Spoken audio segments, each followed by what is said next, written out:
요즘 우리나라에서 가장 뜨거운 주제 뭐니 뭐니 해도 바로 집값 문제 아닐까요? 새 정부가 정말 대담한 약속들을 내놨는데 과연 이재명 대통령의 부동산 정책 이게 진짜 성공할 수 있을까? 오늘 이 부분 한번 제대로 파헤쳐 보겠습니다. 아니, 서울에 이렇게 집이 많은데 왜 내 집은 없는 걸까? 이런 생각 진짜 한 번쯤은 다들 해보셨죠? 통계만 보면 서울 주택 보급률이 거의 100%라는데 도대체 왜 내 집 마련은 하늘의 별 따기일까요? 바로 이 질문에서부터 오늘 이야기를 시작해봐야 합니다. 이게 핵심이거든요.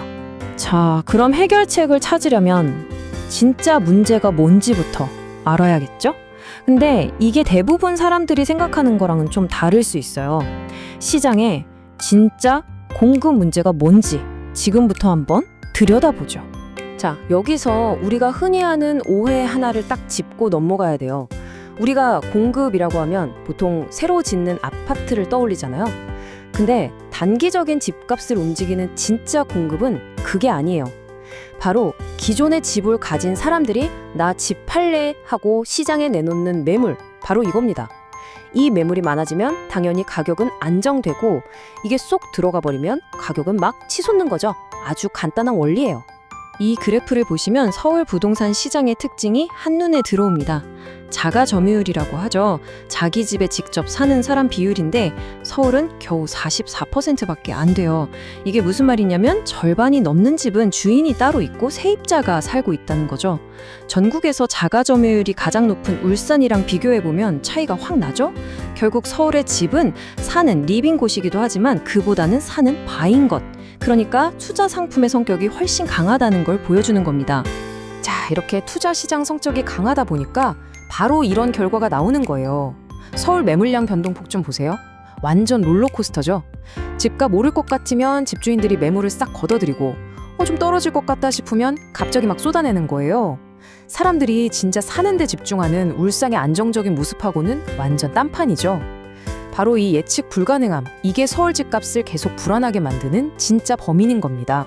그렇다면 정부는 이 숨어있는 투자 매물들을 시장으로 끌어내려고 과연 어떤 카드를 꺼내들었을까요?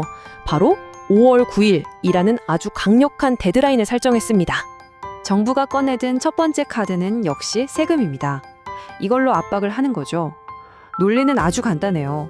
다주택자들한테 앞으로 세금 엄청 무거워질 겁니다 라고 예고하면서 근데 5월 9일까지 팔면 특별히 봐줄게요 하는 거죠. 거의 최후 통첩 같은 거예요. 정부 계산은 이랬겠죠. 이러면 마감일 전에 매물이 확 쏟아져서 공급이 늘고 가격도 안정될 거다 하고요. 자, 여기까지 들으면 계획이 아주 심플하고 좋아 보이죠? 근데 문제는 디테일에 있었습니다. 이 단순해 보이는 계획이 막상 구체적인 규칙으로 들어가니까 생각지도 못했던 변수들이 막 튀어나오기 시작합니다. 자, 이 표를 보시면 정책에 숨어있던 역설이 딱 보입니다. 먼저 왼쪽, 공급 쪽을 볼게요. 정부가 다주택자들이 집 팔기 쉽게 규제를 좀 풀어줬어요. 매물 많이 나오라고요. 좋은 의도죠. 근데 동시에 오른쪽, 수요 쪽을 보세요.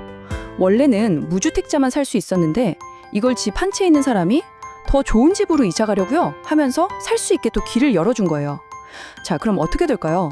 다주택자들이 매물을 내놓으려고 준비하는데 그보다 먼저 새로운 구매자들이 시장에 확 들어와 버리는 거죠. 결국 늘어난 공급을 늘어난 수요가 그냥 다 먹어버리는 그런 상황이 생길 수 있다는 겁니다. 그러다 보니까 결국 이런 걱정이 나오는 거죠. 이거 다주택자들한테는 세금 혜택까지 주면서 탈출할 기회를 만들어준 거 아니냐. 정작 그 집을 영끌해서 산 사람들은 나중에 집값 떨어지면 그 폭탄을 고스란히 다 맞게 되는 거 아니냐 하면 아주 날카로운 지적이 나오는 겁니다. 그러니까 핵심은 뭐냐면 세금 정책 하나만으로는 어쩌면 부족할 수 있다는 거예요. 판을 완전히 뒤흔들지 못할 수도 있다는 거죠. 그래서 이재명 대통령이 진짜 승부수, 훨씬 더 근본적인 카드를 만지작거리고 있다는 이야기가 나옵니다. 그 승부수를 이해하려면 먼저 이 개념부터 알아야 합니다. 바로 사다리 걷어차기. 많이 들어보셨죠?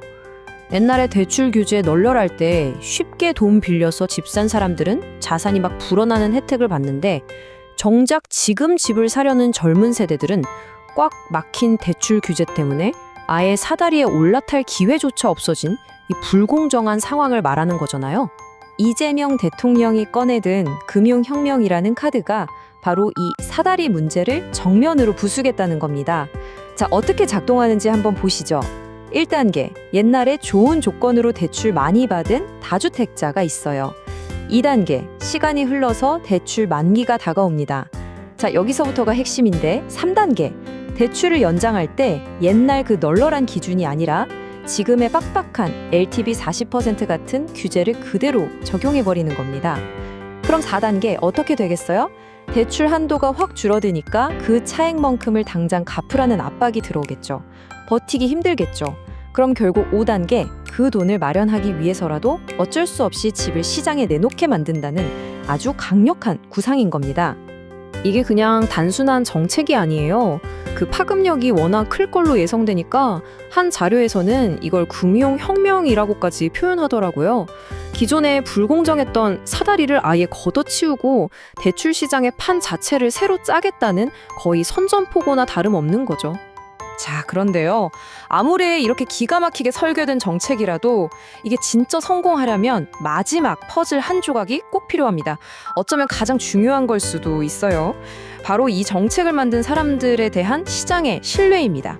신뢰라는 게 사실 눈에 보이는 게 아니잖아요. 근데 이 숫자를 보면 갑자기 확 와닿습니다. 25. 이게 뭐냐면 한 시민단체 분석에 따르면 이 정책을 밀어붙여야 할 여당 의원 165명 중에 집을 2채 이상 가진 분들의 숫자입니다. 시장 참여자들 입장에선 이걸 보면 생각이 좀 복잡해질 수밖에 없겠죠?